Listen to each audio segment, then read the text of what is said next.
தற்போதைய அரசாங்கம் சுற்றுலாத்துறையை அபிவிருத்தி செய்வதற்கு முன்னுரிமை அளித்துள்ளது.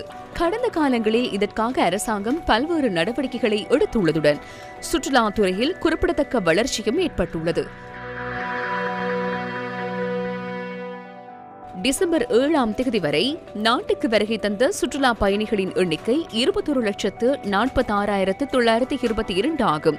இந்த ஆண்டு நவம்பர் மாத தரவுகளின் பிரகாரம் சுற்றுலாத்துறை 2,910 மில்லியன் அமெரிக்க டாலர் வருமானத்தை ஈட்டியுள்ளது.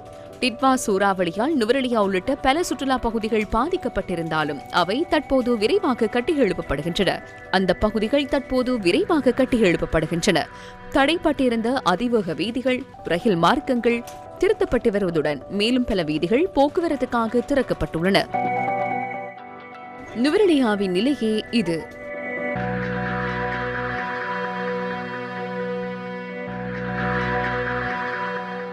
தெற்கு கடற்கரையில் சேபி நீர்ச்சறுக்கல் காலம் ஆரம்பமாகிவிட்டது.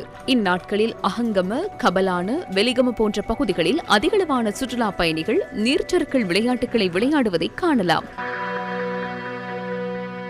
சுற்றுலாத்துறை பிரதி அமைச்சர் ருவான் ரணசிங்க இன்று ஊடகவியலாளர் சந்திப்பொன்றை ஏற்பாடு செய்து சுற்றுலாத்துறையை அபிவிருத்தி செய்வது தொடர்பில் கருத்து தெரிவித்தார். குறுகிய காலத்தில் இந்த அனர்த்தத்தை நாங்கள் சிறப்பாக கையாண்டுள்ளோம். சுற்றுலாத்துறையை பொறுத்தவரை இந்த அனர்த்தத்திற்கு பின்னர் 2 நாட்களுக்கு பின்னர் சுமார் 20க்கும் அதிகமானவர்களுடன் பெரியதொரு பயணிகள் கப்பல் கொழும்பு துறைமுகத்தை வந்தடைந்தது. நாளை இதேபோன்ற சுற்றுலா பயணிகளை கொண்டு மற்றொரு கப்பல் கொழும்பு காலி ஆகிய பகுதிகளுக்கு வருகை தரவுள்ளது.